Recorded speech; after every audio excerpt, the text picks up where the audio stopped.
আসসালামু আলাইকুম। প্রিয় দর্শক, অন্য মঞ্চের আলাপচারিতায় আপনাদের সকলকে আমন্ত্রণ জানাচ্ছি।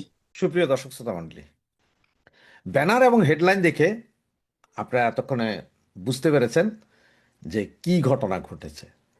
জি, আপনার ব্যানারে এবং হেডলাইনে যা দেখছেন তা সত্য যে জুলাই গণ অভ্যুত্থান মানে সন্ত্রাসী কর্মকাণ্ড, যেটাকে জুলাই সনদ বলি আমরা, আর ওনারা ইসলামিক ভাবধারায় জুলাই চনদ বলে, এটা এবং গণভোট কেন অবৈধ নয় এই বিষয়ে জানতে চেয়ে আজকে হাইকোর্ট আপনার একটা রুল জারি করেছেন। সেই রুলে 1 মাসের সময় দিয়েছেন স্বরাষ্ট্রমন্ত্রী, আইনমন্ত্রী সহ আরও বেশ কয়েকজনকে। এদেরকে বলেছেন যে কেন এটা অবৈধ নয়। তো মূল কাহিনীটা কি সেটা একটু আপনাদেরকে পড়ে শোনালে হয়তো আপনারা বুঝবেন যে জুলাই জাতীয় সনদ বাস্তবায়ন আদেশ, গণভোট অধ্যাদেশ ও সংবিধান সংস্কার পরিষদের সদস্য হিসেবে শপথের চিঠি কেন অবৈধ ঘোষণা করা হবে না তা জানতে চেয়ে রুল জারি করেছেন হাইকোর্ট। আগামী 4 সপ্তাহের মধ্যে রুলের জবাব দিতে হবে এবং সেখানে মঙ্গলবার মানে আজকে তো সমাজ বিচারপতি রাজিক আল জলিল ও বিচারপতি মোহাম্মদ আনোয়ারুল ইসলামের বেঞ্চ এই রুল জারি করে। আদালতে রাষ্ট্রপক্ষের শুনানি ছিলেন অ্যাটর্নি জেনারেলের দায়িত্বে থাকা মোহাম্মদ আরশাদুল রৌফ ও অতিরিক্ত অ্যাটর্নি জেনারেল অনিক আর হক। এই দুইজন ছিলেন। রিট আবেদনকারীর পক্ষে ছিলেন জ্যেষ্ঠ আইনজীবী আহসানুল করিম, সৈয়দ মামুন মাহবুব, ব্যারিস্টার জ্যোতিময় বড়ুয়া, জাতীয়তাবাদী আইনজীবী ফোরামের সাংগঠনিক সম্পাদক গাজী কামরুল ইসলাম সজল প্রমুখ, এবং রিটের বিপক্ষে ছিলেন এনসিপির সিনিয়র আইনজীবী মোহাম্মদ হোসেন এবং জামায়াতের পক্ষে ছিলেন মোহাম্মদ শিশির মনির ও ইমরান সিদ্দিকী। এই যখন অবস্থা তখন জুলাই সনদ বাস্তবায়নে আদেশ, গণভোট এবং সংবিধান সংস্কার পরিষদের সদস্য হিসেবে শপথের বৈধতা চ্যালেঞ্জ করে হাইকোর্টে পৃথক দুটি রিট করা হয়। রিটে জুলাই সনদ বাস্তবায়ন আদেশ বাতিল চাওয়া হয়। এছাড়া সংবিধান সংস্কার পরিষদের সদস্য হিসেবে শপথ অবৈধ ঘোষণার নির্দেশনা চাওয়া হয়। সুপ্রিম কোর্টের আইনজীবী চৌধুরী রেদওয়ানি খোদা রনি ও অ্যাডভোকেট গাজী মোহাম্মদ মাহবুব আলম রিট দুটি দায়ের করেন। এদিকে 18 ফেব্রুয়ারি জুলাই সনদ বাতিল ও সংবিধানের সঙ্গে সাংঘর্ষিক ঘোষণার নির্দেশনা চেয়ে আরেকটি রিট দায়ের করা হয়। রিটের জুলাই সনদের কার্যকারিতা স্থগিত চাওয়া হয়। সুপ্রিম কোর্টের আইনজীবী অ্যাডভোকেট ইউনুস আলী আকন জনস্বার্থে এই রিট দায়ের করেন। মূল কাহিনী হচ্ছে যে এই রিটগুলো, এটা আজকে আপনার নির্বাচনের পরপরই দেখেছেন যে এইভাবে রিট দায়ের করা হচ্ছে, যেটা 131টা অধ্যাদেশ জারি করেছিলেন, তার মধ্যে জুলাই সনদ এবং আপনার এই গণপরিষদ বা সংবিধান সংস্কার পরিষদ এগুলো নিয়ে রিট করেছেন। এটা কেন করলেন? বিএনপি প্রথম থেকে, বিএনপি নির্বাচনের পর থেকে বলছিলেন যে এসব জুলাই সনদ বা আপনার এই কি হলো গণপরিষদের এমপি হিসাবে ওনারা শপথ নেবেন না। ওনারা শপথ নেয়নি, জামাত হুঙ্কার দিয়েছিলেন, এনসিপি হুঙ্কার দিয়েছিলেন যে ওনারা যদি শপথ না নেন তাহলে ওনারা শপথ দিবেন না। পরে 1 ঘন্টা পরে ওনারা এসে আবার শপথও নেন, কারণ ওনারা বুঝে গেছিলেন যে বিএনপি শপথ নিয়ে 90 দিন পরে হয়তো সংসদীয় আসন শূন্য করে ওখানে নির্বাচন দিয়ে বিএনপি 300 আসনে নিয়ে যাবে গা, এ ভয়ে আবার। এরপরও রাস্তাঘাটে ওনারা চিল্লাচ্ছিলেন। এইদিকে যখন বলা হচ্ছে যে পুলিশ হত্যাকাণ্ডের বিচার হবে বা তদন্ত হবে, এগুলো নিয়ে হুঙ্কার, বিএনপি দেখলো যে না বাবা, দাঁড়াও, তোমাদেরকে সাইজ করতে হবে অন্য লাইনে। সুতরাং এখন হাইকোর্ট জারি করলেন রুল। রুল জারি করার পরে এই বিষয়ে আপনার এখন কথা বলতে হয়, কি সংসদের ভেতরে কি সংসদের বাইরে, কারণ হাইকোর্টে আছে এটা। হাইকোর্টে যতক্ষণ পর্যন্ত এটার ফয়সালা না হয় বা সুপ্রিম কোর্টে ফয়সালা না হয় ততক্ষণ পর্যন্ত আপনি এগুলো নিয়ে কোনো আন্দোলন বা কোনো কিছু খাড়া করতে পারেন, কারণ এটা তো আইনের বিষয়। মানে আপনারা আইনের করতে গিয়ে আইনের মাইর খাইলেন। এবং এই যে বিএনপিও বলল যে আমরা সংবিধানের সাথে সাংঘর্ষিক বা সংবিধানের নাই এমন কোনো কিছু আমরা করব না। তো এটা যদি এমনে বলতো বিএনপি এখন বেঁচে যেত। আমি আপনাদের এর আগে বলেছি বিএনপি অনেক অধ্যাদেশ বাতিল করবে, তবে সেটা সরাসরি কলমের খোঁচায় নয়, সেটা বাতিল করে সব কোর্ট দিয়ে। তারপরে বিএনপি বলে যাবে আমরা কি করছি, এটা তো বিচারপতিরা করছে, বিচারক করছে, বিচারপতি নিরপেক্ষ, বিচারক নিরপেক্ষ, সুতরাং সেখানে হয়ে গেছে। জামাত পূর্ণ শক্তি নিয়োগ করেছে, কিন্তু এই যে জামাতের শিশির মনির থেকে শুরু করে সবাই পূর্ণ শক্তি নিয়োগ করেছে। সেম অবস্থা, যতই শক্তি নিয়োগ করেন। এর আগের বিচারপতি কে ছিলেন সেটা তো আপনারা জানেন। গত 17-18 মাসে যদি এইসব নিয়ে রিট হইতো ও সব বাতিল হয়ে যেত, কারণ ওগুলো তো সব জামাতি আইনজীবী ছিল, জামাতি বিচারপতি ছিল। এখন তার জামাতি বিচারপতি নাই, জামাতি বিচারপতি কিক আউট অলরেডি, পাশায় লাথি মেরে বের করে দিছে। সুতরাং এখন আপনার রিট একের পর এক রিট হবে এবং একের পর এক রিট বাইজা যাবে। এইটার ফয়সালা হইতে লাগা যাবে এখন ধরেন আপনার 6 মাস, 1 বছর, 2 বছর, 5 বছর, 20 বছরও লাগতে পারে। আদালতে আছে, কারো তো কিছু করার নাই, আদালতে আছে। সুতরাং আদালত সিদ্ধান্ত নিবে যে এটা হবে কি হবে না, চলবে কি চলবে না। সুতরাং এগুলো বাইজা গেল, বাইজা গেল না, এগুলো আসলে বাতিলই হয়ে গেল।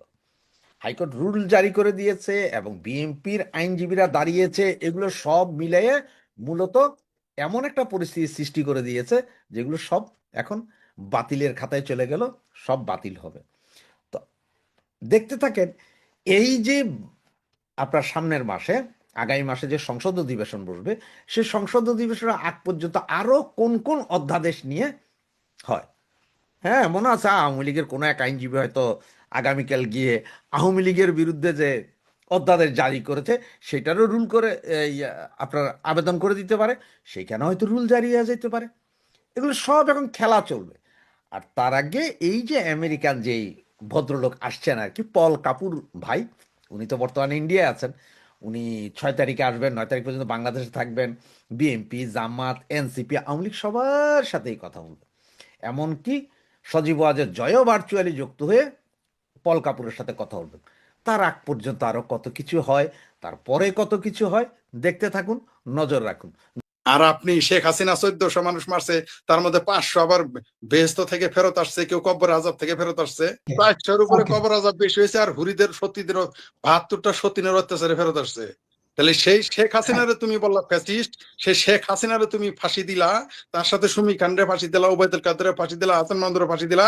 ভাগ্যিস আমার নাম ঠিকানা জানতো না, নাহলে আমারও ফাঁসি দিত। ঠিক আছে? তাইলে আপনি তার 400 লোক হত্যার জন্য তারে ফাঁসি দিলেন, ফ্যাসিস্ট বললেন। 80,000 লোক যে হত্যা করে তার জন্য আপনার বুক ইয়া নাফসি না ইয়া হাই হোসেন করতেছেন। এটা তো একটা বাটপারি। এটা কি বাটপারি নয়? কোন গণতান্ত্রিক, কোন গণতন্ত্র বিশ্বাস করা লোক, কোন মানবাধিকারে বিশ্বাস করা মানুষ, কোন নারীবাদী কখনোই হতে পারে না। আপনার 1000টা কারণ থাকতে পারে, 100 কারণ থাকতে পারে আমেরিকার বিরুদ্ধে, কোনো সন্দেহ নেই। আপনি কোন রাষ্ট্রের নায়ককে, রাষ্ট্রনায়ককে ধরে আনবেন, কোন দেশে হামলা চালাবেন। আচ্ছা, একটা কথা বলি, এই পাকিস্তানে যে 1 বছরের শিশু মারলো, এই আমি পাকিস্তানে, আফগানিস্তানে হামলা করে রোজার দিন, পহেলা রোজার ইফতারি করলো, 1 বছরের শিশু হত্যা করে, তখন আমাদের বাংলাদেশের, ভারতের, পাকিস্তানের বামপন্থী, ইসলামপন্থী এরা কোথায় ছিল? ও তাহলে মুসলমানকে হত্যা করা জায়েজ নাকি? এটা আরাম, এটা জায়েজ। এগুলো বললেই তো মৌলানা তাহেরির মুখ ভালো না। শেখ ফরিদ নাস্তিক, মুরতাদ, কাফের, হিন্দু দালাল, ভারতের দালাল, ইসরায়েলের দালাল, আমেরিকার দালাল। ভাই কি বলবো আপনাকে, ডিবি লটারি নিয়ে যে আমেরিকা গেছে সে কয় আমি আমেরিকার দালাল। যে মায়ের পেটের বোন ভারতে বিয়ে দিছে, নিজের মেয়ে ভারতে বিয়ে দিছে, নিজের ভাগ্নি ভারতে বিয়ে দিছে, নিজের মায়েরা হাঙ্গা দিছে, সেও আমারে কয় আমি ভারতের দালাল। এটা তো খুব আজাবে আছি, খুব কষ্টে আছি ভাই। যাই হোক, সেটা অন্য বিষয়। আপনি যে শিরোনাম দিয়েছেন, ইরানের এই যুদ্ধ, ইরান, আমেরিকা, ইসরায়েল, মিডল ইস্টের যে যুদ্ধ, এটা সারা পৃথিবীতে প্রভাব পড়বে। এই যুদ্ধ এখানেই থাকবে না, এই যুদ্ধ পুরো মিডল ইস্টে ছড়িয়ে পড়বে, যেটা আমাদের জন্য ক্ষতির, বিশেষ করে তৃতীয় বিশ্বের মানুষের জন্য ক্ষতির কারণ হবে। এই ক্ষতির কারণের জন্য শুধুমাত্র একটা দেশ দায়ী নয়, সম্মিলিতভাবে সবাই দায়ী। কেউ না কেউ কম দায়ী, কেউ বেশি দায়ী। আজকে আপনি বাংলাদেশে শেখ হাসিনাকে উচ্ছেদ করে ইউনূসের মতো মার্কিন দালালকে ক্ষমতায় আনলেন, তখন তালিয়া বাজাইলেন। হ্যাঁ, পুরান ঢাকার গরুর ঘোড়ার গাড়িতে আপনি ড্রাম পিটাইলেন, বাজাইলেন, কত কিছু করলেন। এখন ওখানে আমেরিকার পিট্টু বসাবে আপনার জলে কেন? ও বাংলাদেশে আমেরিকার পিট্টু আরাম, আর ইরানে আমেরিকার দালাল, আমেরিকার খচ্চর বসানো হারাম। এই দুই নীতি কেন ভাই? আপনারা তো আমেরিকার চেয়ে ভণ্ড কম না। আমেরিকা যদি ভণ্ড হয়ে থাকে তাহলে তো মহাভণ্ড আমেরিকা। তো শুনেন, ট্রাম্প তো পাগল না। ট্রাম্প কোন দেশের উপর ট্যাক্স বাড়ায়, ট্যাক্স কমায়, যুদ্ধ করে, যুদ্ধ বন্ধ করে নিজের দেশের স্বার্থে। আমরা কেন নিজের দেশের স্বার্থে এরকম হইতে পারে? সে উন্মাদ, কিন্তু তার দেশের জন্য ভালো। সে তার দেশের জন্য ভালো। প্রেসিডেন্ট ট্রাম্প খারাপ, মন্দ, কোনো মেনে নিলাম, কিন্তু তার দেশের জন্য সে ভালো। আমরা দেশের বেলায় কি করেছি? আমার দেশে যে এই মুহূর্তে মার্কিন দালাল পররাষ্ট্রমন্ত্রী, আমার এই দেশে যে মার্কিন দালাল এসে সংবিধান ছিঁড়লো, সংবিধান ফাড়লো, আমার দেশে যে মার্কিন সাম্রাজ্যবাদী দোসর জামাতি সন্ত্রাসীরা আমার বঙ্গবন্ধুর ভাস্কর্য ভাঙলো, সেখানে পেশাব করলো, 32 নাম্বার 32 বার ভাঙলো। তখন মার্কিন দালালি জায়েজ, তখন মার্কিন দালালি চিঙ্কুবামদের জন্য জায়েজ। আর এখন ইরানে কি হয়েছে এটা নিয়ে তারা বেজায় চিন্তিত, অস্থির। মনে হয় যে খোমেনি তাদের খালু শ্বশুর, আর নইলে দাদা শ্বশুর, কারো মামা শ্বশুর। কেউ কেউ যান না, এত এত আরাম, এত ভালো লাগে, এত পছন্দ, ইরানে যাই একটু বাস করে আসেন না, বুঝতে পারবেন গণতন্ত্র কারে কয়, ফ্যাসিজম কারে কয়। সারা পৃথিবীতে 100 যারা বলে শেখ হাসিনা ফ্যাসিস্ট, এরকম 100 শেখ হাসিনাকে একসাথে করলে এক খমেনি হওয়া সম্ভব না। এই জিনিসটা তারা জানে না। আবারও বলতেছি, আমি অবশ্যই নিন্দা জানাই, যেটা জামাত পড়ে নাই। আমি বলেছি জামাত অফিসিয়ালি বলছে নিন্দা জানাই ইরানের উপর হামলা। তারেক রহমান আমাদের মুসলেকা প্রধানমন্ত্রী বলছে নিন্দা জানায়। আমাদের মুসলেকা বিরোধী দলীয় নেতা সাদা শকুন শফিকুর রহমান বলছে নিন্দা জানায়। এই মুরত তাদের নাই, কিন্তু আমরা গালি শুনি। এটাই হচ্ছে আমাদের প্রবলেম। আর যারা বাংলাদেশের চিঙ্কুবাম, তাদেরকে বলতে চাই, এই ইরানেই কিন্তু কমিউনিস্টদের ধরে ধরে শুধু গুলি করে মারে নাই, গুলি খরচ হবে থেকে ধরে ধরে এনে রাস্তায় জবাই করছে। তারা কোন আক্কালে? ধরে নিলাম বাংলাদেশে যারা মাদ্রাসায় পড়ে তারা পড়ালেখা করে নাই, কিন্তু বামপন্থীরা তো শুধু পরে আর পরে, পরে আর পরে, পরে আর পরে। খাটের থেকেই পড়ে না, উগারতলা থেকে পড়ে না, কাছতে পড়ে, জানি না, পরে আর পরে। আমি আমি আমি ঢাকা শহরের সকল লাইব্রেরির আমি মেম্বার, আমি সেখানে নিয়মিত পড়তাম। আমি কিন্তু বামপন্থীর কোনো লাইব্রেরি থেকে পড়তে দেখি নেই। যাই হোক, সেটা অন্য বিষয়। তারা হয়তো ঘরের মধ্যে তাদের বইয়ের খনি আছে, সেখানে পড়ে, অথবা তারা আমেরিকা যায় পড়ে। আর কারণ তাদের পোলাপান্ত থাকে আমেরিকা। শুনেন, আমেরিকাতে বাংলাদেশের যত জেনারেল আছে, পাকিস্তানের যত জেনারেল আছে, এদের সম্পদ কোথায়? এটা আমার সাথে জিয়া করিম ভাই ভালো বলতে পারবে। সম্পদ কোথায়? ইরানে না আমেরিকায় রাখছে? সকালবেলা ফজর নামাজ পড়ে মিছিল করে আমেরিকা ধ্বংস হোক, ঈশার নামাজের পরে তো দোয়া করে আল্লাহ গো ডিবি লটারি দাও। এই তো, এই সমস্ত ভণ্ডামি আল্লাহ এগুলো জানে। এই জন্য আল্লাহ আমেরিকারই রাখবে, আমাদের রাখবে না। আল্লাহ তো অন্তরের কথা বুঝে। শুনেন, আল্লাহ হচ্ছে অন্তর্যামী।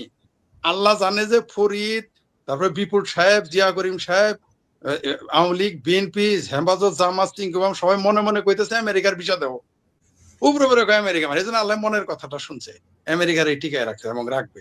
এই ইরান, তবে এই ইরান যুদ্ধে এবার আসি যে আসলে সমস্যা কোথায়। এই ইরান যুদ্ধটা এটা একদিনের না, এটা দীর্ঘমেয়াদী পরিকল্পনা। এখানে ইসরায়েলের গ্রেটার ইসরায়েল করার পরিকল্পনা আছে। সেই কারণে তারা সেখানে সৌদি আরব বিরোধী এবং ইসরায়েল বিরোধী শক্তিকে সেখানে থাকতে দিবে না, সাথে মার্কিন সাম্রাজ্যবাদ বিরোধী। আর ইরান, এখন আমাদের জামালপুরের ভাষায় বলি, ছিটতে পারবে না ড্যাশ ড্যাশ, নাম ছড়াই এই এই। আপনি সন্ত্রাসী পালা আর দেশের সাথে যুদ্ধ করা আলাদা জিনিস ভাই। ওই যে কর্তাই কইছে, সুধীর ভাই আনন্দের সীমা নাই, জিয়া করিম ভাই আর আপনি আমার পিঠে থাপ্পড় দিলেন, তুমি যাও আমাকে ঢিল মেরে আসো 27 গুণরে, বিপদে কেউ থাকে না। চীন তো একটা বিবৃতি দেয় নাই, রাশিয়া তো একটা বিবৃতি দেয় নাই, দিয়েছে কি? দেয় নাই। চীন বলছে আজকে তারা ইয়ের পাশে আছে, কার পাশে? কি বলে, ইরানের পাশে আছে। পাশে কিভাবে? ভালো কথা। পাশে তো পাশে আছে কি, ঘাড়ের মধ্যে আরো 2টা ঘুষি দেওয়ার জন্য না গেটি দেওয়ার জন্য? ওইগুলো গল্প আমরা জানি, আমরা ওইগুলো গপ্প জানি। চীন কবে কার শুনেন, চীন হলে এরকম বন্ধু, জীবনে বন্ধুর বিপদে আসে নাই, বিপদে আসে না, রাইট, কোনোদিনই আসে নাই। চীন কোনোদিনই কোনো বন্ধুর বিপদে কাজ করে নাই। আর আমেরিকা বন্ধুরেও মারে, শত্রুরেও মারে। বন্ধুকে সাদ্দাম, তার কি পরিণতি করছে আপনারা দেখেছেন, ওটা আমরা নিজের চোখে দেখেছি। আর তার শত্রু ইরান, তারও দেখেন কি। আচ্ছা, ইরানে আজকে ইরানকে খোমেনি সরকারকে প্রতিষ্ঠিত করেছিল কারা? তারা কারা? এই পাশ্চাত্য শক্তিরাই তো খোমেনিকে প্রতিষ্ঠিত করেছিল। আজকে এত চিৎকার করে কেন? এই ইরান আজকে যদি খোমেনি ক্ষমতা না আসতো, ইরানকে তো পারমাণবিক অস্ত্র আমেরিকা দিয়েই দিছিল। এই খোমেনি আসার আগে তো চুক্তি হয়ে গেছিল ইরানকে পারমাণবিক শক্তিধর রাষ্ট্র বানাবে। তাই এগুলো যুক্তরাষ্ট্র ও ইসরায়েলি হামলায় পাল্টা জবাবে মধ্যপ্রাচ্য এবং আরব দেশগুলোতে আঘাত হানছে ইরানি মিসাইল ও আত্মঘাতী ড্রোন। আমেরিকার সামরিক স্থাপনার পাশাপাশি বহু বেসামরিক অবকাঠামো লক্ষ্যবস্তু হয়েছে। সৌদি আরব, সংযুক্ত আরব আমিরাত, কাতার, কুয়েত, বাহরাইনে হয়েছে একাধিক হামলা। বিলাসবহুল হোটেল থেকে তেল শোধনাগার, সামরিক ঘাঁটি থেকে শুরু করে বিমানবন্দর, কোনো কিছুই আর নিরাপদ নয়। এসব হামলায় প্রবাসী বাংলাদেশি সহ বেশ কয়েকজন সাধারণ মানুষের মৃত্যুর খবর এসেছে। ইরানের হামলায় সহজ ও সাধারণ লক্ষ্যবস্তু হলো মার্কিন মিত্র আর তাদের জ্বালানি স্থাপনাগুলো। ইরানের সস্তা ড্রোন হামলা ঠেকাতে মার্কিনীদের খরচ করতে হচ্ছে কোটি কোটি ডলার। পশ্চিমাদের ক্ষেপণাস্ত্র মজুদ ফুরিয়ে যাওয়ার আশঙ্কা দেখা দিয়েছে। এমন একটি কৌশলগত সুবিধা সত্ত্বেও প্রশ্ন উঠেছে, এই পাল্টা যুদ্ধ কৌশলে ইরানের শাসক গোষ্ঠী কি টিকে যেতে পারবে, নাকি নতুন ফাঁদ তৈরি করছে তাদের জন্য? উপসাগরীয় দেশগুলোকে আক্রমণের লক্ষ্যে পরিণত করায় কি আরেকটি কুয়েত ইরাক যুদ্ধের মতো পরিস্থিতি তৈরি হচ্ছে? ইরানকে ঠেকাতে কি জোটবদ্ধ হতে পারে আরব অঞ্চল, নাকি হামলায় নাকাল হয়ে যুদ্ধ বন্ধের জন্য চাপ তৈরি করবে আমেরিকার উপর? বিস্তারিত জানতে চলুন যাওয়া যাক বিশ্লেষণ। জেনেভায় যুক্তরাষ্ট্র ইরান সমঝোতা আলোচনার মাঝপথে আকস্মিকভাবে 28শে ফেব্রুয়ারি সকালে শুরু হয় যুক্তরাষ্ট্র ইসরায়েলের ভয়াবহ যৌথ হামলা। তেহরানের প্রথম আঘাতে ইরানের সর্বোচ্চ ধর্মীয় নেতা আয়াতুল্লাহ আলী খামেনি সহ শীর্ষ বেশ কয়েকজন সামরিক কর্মকর্তা প্রাণ হারান। আকস্মিক এই হামলার ধাক্কা সামলে রাতেই শুরু হয় ইরানের পাল্টা আঘাত। চিরশত্রু ইসরায়েল অভিমুখে 2 দিন ধরে ধেয়ে আসছে শত শত ইরানি ক্ষেপণাস্ত্র এবং ড্রোন। দেশটির বেদ শেমিশ শহরের একটি সিনাগগ ধ্বংস হয়েছে ক্ষেপণাস্ত্র হামলায়। নিহত হন অন্তত 9 জন। এছাড়া ইসরায়েলের বিভিন্ন জায়গায় টানা আক্রমণে 450 বেশি আহত হয়েছে। ইরানের ইসলামিক রেভলিউশনারি গার্ড কর্পসের পক্ষ থেকে 2রা মার্চ ইসরায়েলি প্রধানমন্ত্রীর কার্যালয় ও বিমান বাহিনী প্রধানের সদর দপ্তর লক্ষ্য করে হামলার দাবিও করা হয়। চিরশত্রু দেশের পাশাপাশি আরব অঞ্চলের বিভিন্ন দেশেও হামলা চালাচ্ছে তেহরান। এসব দেশে আমেরিকান সামরিক স্থাপনা থাকায় হামলা বৈধ বলে শুরুতেই জানিয়ে দেন ইরানের পররাষ্ট্রমন্ত্রী আব্বাস আরাগচি। ইরানি ড্রোন এবং ব্যালিস্টিক ক্ষেপণাস্ত্র ইতিমধ্যে সৌদি আরব, কাতার, বাহরাইন, জর্ডান, কুয়েত এবং সংযুক্ত আরব আমিরাতের বিভিন্ন লক্ষ্যবস্তুতে আঘাত করেছে। এমনকি যে ওমানের মধ্যস্থতায় যুক্তরাষ্ট্রের সঙ্গে ইরানের সমঝোতার আলোচনা চলছিল, সেই দেশও পড়েছে হামলার মুখে। শুরুর দিকে ইরানি হামলাগুলো যুক্তরাষ্ট্রের বিভিন্ন সামরিক স্থাপনা লক্ষ্য করে পরিচালিত হলেও এখন তা আর তাতে সীমাবদ্ধ নেই। আরব দেশগুলোর গুরুত্বপূর্ণ অবকাঠামো সহ বেসামরিক স্থাপনাও আক্রান্ত হয়েছে। কুয়েত আন্তর্জাতিক বিমানবন্দরে হয়েছে ড্রোন হামলা। ওমানের রাজধানী মাস্কট উপকূলবর্তী সাগরে তেলবাহী জাহাজে হামলায় নিহত হয়েছেন এক নাবিক। সৌদি আরবের সবচেয়ে বড় আরামকো রাজ তনুরা তেল শোধনাগারে ড্রোন হামলা হয় 2রা মার্চ। এরপর থেকে বন্ধ আছে তেল শোধনাগারের কার্যক্রম। ইরানি ড্রোন হামলার পর কাতারের রাষ্ট্রীয় মালিকানাধীন পেট্রোলিয়াম কোম্পানি এলএনজি উৎপাদন স্থগিত রাখার ঘোষণা দিয়েছে। বাহরাইন, সংযুক্ত আরব আমিরাত, জর্ডানের মতো দেশগুলো কেঁপে উঠছে শক্তিশালী বিস্ফোরণে। ইরানের এই প্রত্যাঘাতে ইসরায়েল ও যুক্তরাষ্ট্র বাহিনীর কয়েক সদস্য নিহত হয়েছেন। তবে উপসাগরীয় দেশগুলোতে মিসাইল ও ড্রোন হামলায় সবচেয়ে বেশি ক্ষতিগ্রস্ত সাধারণ মানুষ। বিলাসবহুল হোটেল থেকে শুরু করে চলার রাস্তা কিছুই নিরাপদ নাই। এমনকি দেশগুলোতে কাজ করতে যাওয়া প্রবাসীরাও আছেন চরম ঝুঁকিতে। সংযুক্ত আরব আমিরাতে ইরানি হামলায় এক বাংলাদেশি সহ 3 জন নিহত হয়েছেন। আহত হয়েছেন 58 জন। আহতদের মধ্যে বাংলাদেশিরা আছেন। বিশ্লেষকরা বলছেন, সর্বোচ্চ নেতা খামেনি যে কোনো সময় নিহত হতে পারেন এমন সম্ভাবনা বহু আগে থেকেই মাথায় রেখে পাল্টা আঘাতের কৌশল সাজিয়ে রেখেছিল ইরান। আর সেই যুদ্ধ কৌশলই এখন দেখা যাচ্ছে প্রকাশ্যে। যুক্তরাষ্ট্রের মতো পরাশক্তির বিরুদ্ধে প্রচলিত যুদ্ধে তেহরানের বেশিক্ষণ টিকে থাকা সম্ভব নয়। এজন্য নেওয়া হচ্ছে পুরো মধ্যপ্রাচ্যকে আতঙ্কিত করে ফেলার কৌশল। খামেনির মৃত্যুর পর 3টি বিষয়কে সামনে রেখে তেহরান এগোতে চাইছে। প্রথমত, তারা বর্তমান রেজিমে টিকে থাকার উপর দিচ্ছে সর্বোচ্চ অগ্রাধিকার। সামরিক বিজয় লাভ করা এখনকার যুদ্ধের মূল লক্ষ্য নয়, বরং খামেনি পরবর্তী নতুন নেতৃত্বকে টিকিয়ে থাকা এবং ধারাবাহিকতা রক্ষার উপর জোর দেওয়া হচ্ছে। দ্বিতীয়ত, ইরানি সমরনায়কেরা উপসাগরীয় দেশগুলোতে নিয়ন্ত্রিত উত্তেজনা বাড়ানোর কৌশল প্রয়োগ করছেন। এটি যুক্তরাষ্ট্রের মিত্রদের যুদ্ধের খরচ বহুগুণ বাড়িয়ে দেবে। দর্শক, চলমান সংঘাতে নতুন এক সামরিক বাস্তবতা স্পষ্ট হয়ে উঠেছে। সস্তা ড্রোন বনাম ব্যয়বহুল প্রতিরক্ষা ক্ষেপণাস্ত্রের অসম লড়াই। কারণ তেহরানের এক একটি সস্তা ড্রোন ঠেকাতে পশ্চিমাদের যে পরিমাণ অর্থ ব্যয় হচ্ছে, তাতে কয়েক সপ্তাহের মধ্যে তাদের প্রতিরক্ষা ব্যবস্থার মজুদ ফুরিয়ে যাওয়ার শঙ্কা দেখা দিয়েছে। বিশ্লেষকদের মতে এই ব্যয়ের বৈষম্যই ইরানের সবচেয়ে বড় কৌশলগত সুবিধা হয়ে উঠেছে। প্রতিরক্ষা বিশ্লেষকদের মতে ইরানের এক একটি ড্রোন তৈরিতে খরচ হয় মাত্র $35,000। বিপরীতে এটি ধ্বংস করতে এক একটি ইন্টারসেপ্টর ক্ষেপণাস্ত্রের পেছনে ব্যয় হয়েছে $5 থেকে $40 লাখ পর্যন্ত। এটি এখন পশ্চিমা সামরিক পরিকল্পনাকারীদের প্রধান দুশ্চিন্তার কারণ হয়ে দাঁড়িয়েছে। বিশ্লেষকদের মতে ইরানের কাছে বিভিন্ন ধরনের ড্রোনের মজুদ রয়েছে 80,000 থেকে 1 লাখ পর্যন্ত। মাসিক উৎপাদন সক্ষমতা বিবেচনায় নিলে তারা দীর্ঘ সময় ধরে হামলা অব্যাহত রাখতে পারে। বিপরীতে যুক্তরাষ্ট্রের উন্নত প্রতিরক্ষা ব্যবস্থা যেমন থার্ড এর প্রতিটি ইন্টারসেপ্টরের দাম প্রায় $1.5 কোটি এবং পুনরায় উৎপাদনের সময় লাগে কয়েক বছর। এই পরিস্থিতিতে কম খরচের বিকল্প খোঁজা হচ্ছে। এর মধ্যে রয়েছে স্বল্প মূল্যের গাইডেড রকেট এবং ইসরায়েলের আয়রন বিম লেজার প্রতিরক্ষা ব্যবস্থা, যা প্রতি শটে খুব কম খরচে লক্ষ্যবস্তু ধ্বংস করতে পারে। তবে এসব প্রযুক্তি এখনো সীমিত পরিসরে ব্যবহৃত হচ্ছে। যদিও ট্রাম্প হুঙ্কার দিয়ে যাচ্ছেন, বড় হামলা এখনো শুরুই হয়নি। স্থানীয় সময় সোমবার সকালে সিএনএনকে দেওয়া প্রায় 9 মিনিটের এক টেলিফোন সাক্ষাৎকারে ট্রাম্প বলেছেন, ইরানের সঙ্গে চলমান যুদ্ধে যুক্তরাষ্ট্র ইতিমধ্যে বড় ধরনের সামরিক হামলা চালালেও সবচেয়ে বড় ঢেউ এখনো আসেনি।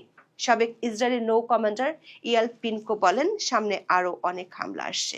ইরানের কাছে হাজার হাজার ড্রোন ও ক্ষেপণাস্ত্রের বিশাল মজুদ আছে। শাসন ব্যবস্থা টিকিয়ে রাখতে এবং নিজেদের অস্তিত্ব রক্ষায় তারা এখন সর্বাত্মক যুদ্ধে লিপ্ত। বিশ্লেষকরা মনে করেন, সুবিধাজনক অবস্থানে থাকলেও এটি এমন পর্যায়ে তেহরান নিতে চাইবে না যেখান থেকে ফেরার আর কোনো পথ থাকবে না। অর্থাৎ তারা আতঙ্ক ছড়ালো তার মাত্রা সীমার মধ্যে রাখতে চায়। উপসাগরীয় দেশগুলোতে এই হামলা ততটাই হবে যতটা হলে যুক্তরাষ্ট্রের প্রতি আরবদের ক্ষোভ বাড়বে। বিশ্লেষকদের তৃতীয়ত পর্যবেক্ষণ হলো, ইরান গত কয়েক বছরে প্রতিরোধ ক্ষমতা অনেকটা হারিয়েছে বলে বিশ্বব্যাপী ধারণা তৈরি হয়েছে। তবে ইরানি নেতৃত্ব সেই ধারণার অবসান ঘটাতে মরিয়া। এ কারণে শীর্ষ নেতৃত্বে ব্যাপক ক্ষয়ক্ষতি হলেও তারা প্রতিশোধ অভিযান চালিয়ে যেতে পারার ধারণা তৈরি করতে চায়। তেহরান মনে করছে, পাল্টা আঘাত বেশ কয়েকদিন চালিয়ে যেতে সক্ষম হলেও শক্তির ভারসাম্য ফিরে আসবে। সেই সঙ্গে যুক্তরাষ্ট্রের পক্ষে ইরানের উপর বিপুল ব্যয়ের হামলা বেশি দিন অব্যাহত রাখাও সম্ভব হবে না।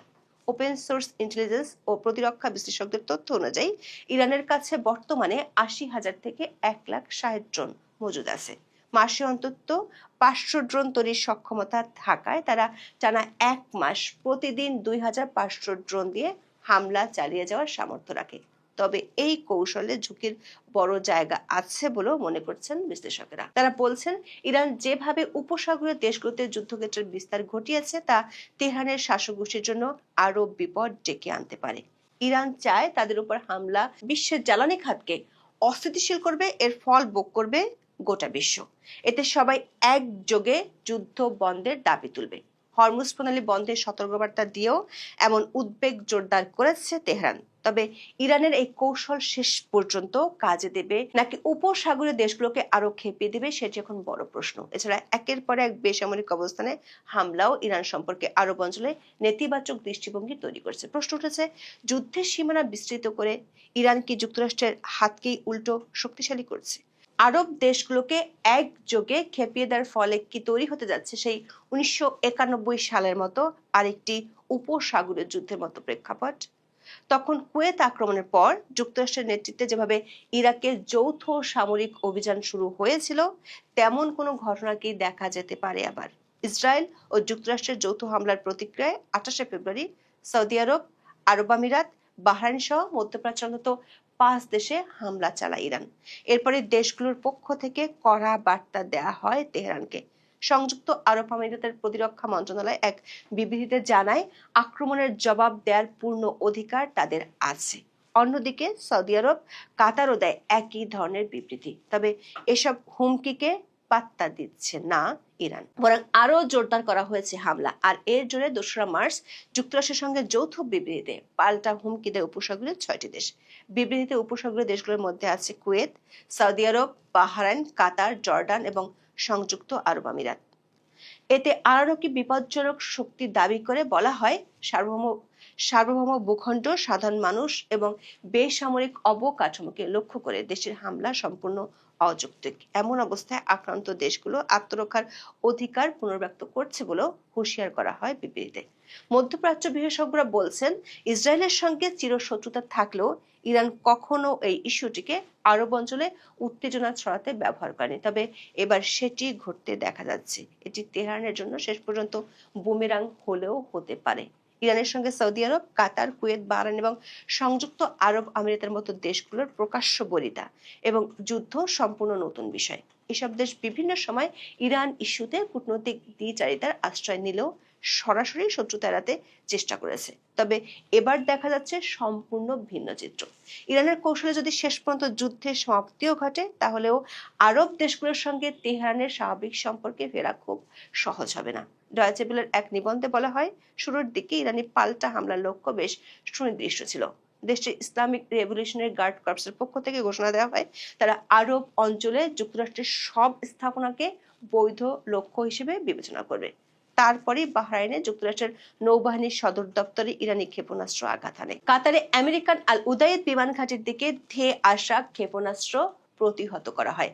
হামলা হয় কুয়েতের আলী আল সালেম বিমান ঘাঁটিতে। তবে এরপর থেকে লক্ষ্যবস্তু যেন বদলে যেতে থাকে। বিভিন্ন আরব দেশের বিলাসবহুল হোটেল, বন্দর, আবাসিক এলাকা, শিল্পাঞ্চল, বিমানবন্দর ও তেল অবকাঠামোয় আঘাত হানছে ইরানি ক্ষেপণাস্ত্র। ইন্টারন্যাশনাল ইনস্টিটিউট অফ স্ট্র্যাটেজিক স্টাডিজের মধ্যপ্রাচ্য নীতি বিশেষজ্ঞ হাসান আল হাসান এসব ঘটনাকে অভাবিত বলে মনে করছেন। তিনি বলেন, উপসাগরীয় অঞ্চলে আমেরিকান ঘাঁটিগুলোতে হামলার বিষয়টি অনুমিত ছিল না, কিন্তু উপসাগরীয় শহর, বিমানবন্দর ও জ্বালানি অবকাঠামোয় আঘাত করে ইরান নতুন এক সীমা অতিক্রম করেছে। এমনকি যুদ্ধের বিরুদ্ধে অবস্থান নেওয়া কয়েকটি দেশও ইরানের আক্রমণের শিকার হয়েছে। সংযুক্ত আরব আমিরাত ও জর্ডান সহ কয়েকটি মিত্র আরব দেশ কয়েক সপ্তাহ আগে জানিয়ে দেয় তারা ইরানের বিরুদ্ধে বিমান হামলার জন্য নিজেদের ভূখণ্ড ব্যবহার করতে দেবে না। তবে এসব দেশও এখন আঘাত করছে ইরানি ক্ষেপণাস্ত্র এবং ড্রোন। এতে করে ইরানের সঙ্গে উপসাগরীয় দেশগুলোর সরাসরি সংঘাতে জড়িয়ে পড়ার আশঙ্কা তৈরি হয়েছে। বিশেষজ্ঞরা মনে করছেন, এমন কিছু ঘটলে আখেরে লাভবান হবে যুক্তরাষ্ট্র এবং ইসরায়েল। উপসাগরীয় দেশগুলোর মধ্যে সামরিক শক্তিতে সবচেয়ে এগিয়ে আছে সৌদি আরব। বিশেষজ্ঞরা মনে করছেন, সৌদি সহ অন্য আরব দেশগুলো এখনই হয়তো বড় ধরনের কোনো পাল্টা সামরিক হামলা চালাতে চাইবে না। তারা এখন যুক্তরাষ্ট্রকে বড় পরিসরে নিজেদের ভূখণ্ড বা আকাশসীমা ব্যবহারের সুযোগ দিতে পারে। এমনকি সীমিত আকারে ইরানের বিরুদ্ধে হামলাও চালাতে পারে। লন্ডনের কিংস কলেজের সিকিউরিটি স্টাডিজ স্কুলের শিক্ষক আন্দ্রিয়াস ক্রিগো মনে করছেন, উপসাগরীয় দেশগুলোর সেনাবাহিনীর সরাসরি যুদ্ধে নেওয়ার সম্ভাবনা একেবারে উড়িয়ে দেয়া যায় না। তবে দেশগুলো আপাতত আক্রমণাত্মক হামলার চেয়ে আত্মরক্ষামূলক কৌশলের দিকে ঝুঁকতে পারে। যুদ্ধ বিস্তৃত করার বদলে প্রভাব নিয়ন্ত্রণের চেষ্টা থাকবে। এরপর বাড়ানো হবে কূটনৈতিক তৎপরতা। এমনকি তারা ওয়াশিংটনের সঙ্গে ঘনিষ্ঠ সম্পর্ক কাজে লাগিয়ে যুদ্ধ বন্ধের চাপও দিতে পারে। তবে এর সবটাই ভেস্তে যেতে পারে নতুন নতুন নানা সমীকরণে। ইরানকে স্থায়ীভাবে দমনের জন্য যুক্তরাষ্ট্রের নেতৃত্বে স্থল অভিযান শুরুর সম্ভাবনা উড়িয়ে দেওয়া যাচ্ছে না। আমেরিকার প্রতিরক্ষা মন্ত্রী পিট হেগসেট ২রা মার্চ যে বক্তব্য দিয়েছেন, তাতে স্পষ্ট তারা কোনো একটা হেস্তনেস্ত করতে মরিয়া। যুক্তরাষ্ট্রের ইরান অভিযান অন্তহীন কোনো যুদ্ধ নয় দাবি করে তিনি সামনের স্থলবাহিনী মোতায়েনের সম্ভাবনা উড়িয়ে দেননি। বলেন, আমেরিকান স্বার্থ রক্ষায় ওয়াশিংটন যতটুকু প্রয়োজন তত দূর পর্যন্ত যাবে। আর সেই লক্ষ্য অর্জনে কি কি পদক্ষেপ আসতে পারে তার শত্রুপক্ষকে জানিয়ে দেওয়াটা বুদ্ধিমানের কাজ হবে না। প্রশ্ন হলো, তাহলে আবার কি ফিরে আসছে ১৯৯১ সালের প্রেক্ষাপট? এবারের যুদ্ধের শেষ পরিণতি কি? ইরানের শাসক গোষ্ঠীর নেওয়া কৌশল শেষ পর্যন্ত কি সফল হবে, নাকি বুমেরাঙের তীর হয়ে ফিরবে তাদেরই বুকে? মিলিয়ন মানুষ আছে একটা দেশে, আপনি এত দূর থেকে যুদ্ধ পরিচালনা করবেন এত সোজা না। আর দ্বিতীয়ত হচ্ছে যে এটা ফান্ডিং কোথ থেকে আসে।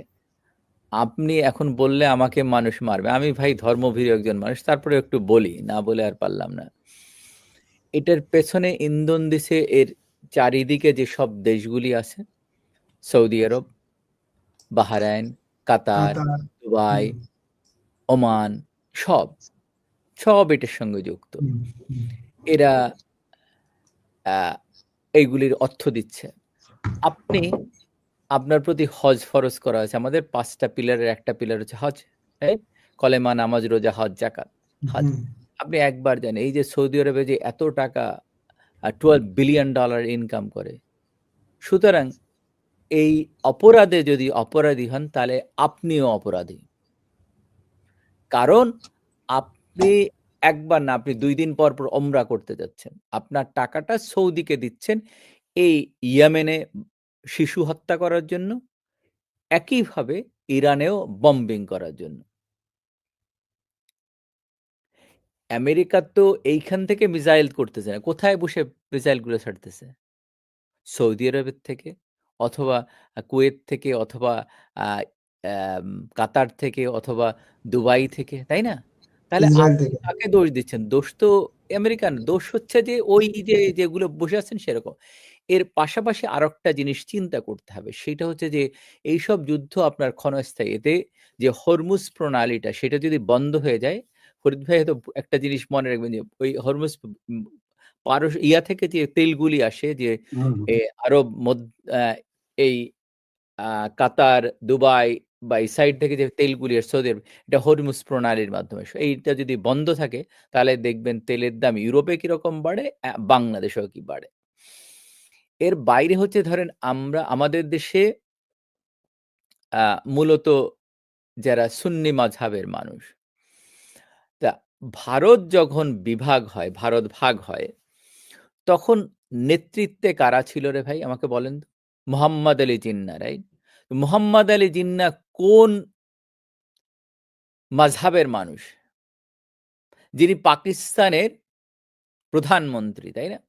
অথবা লতিফ বাওয়ানি অথবা এই আগা খান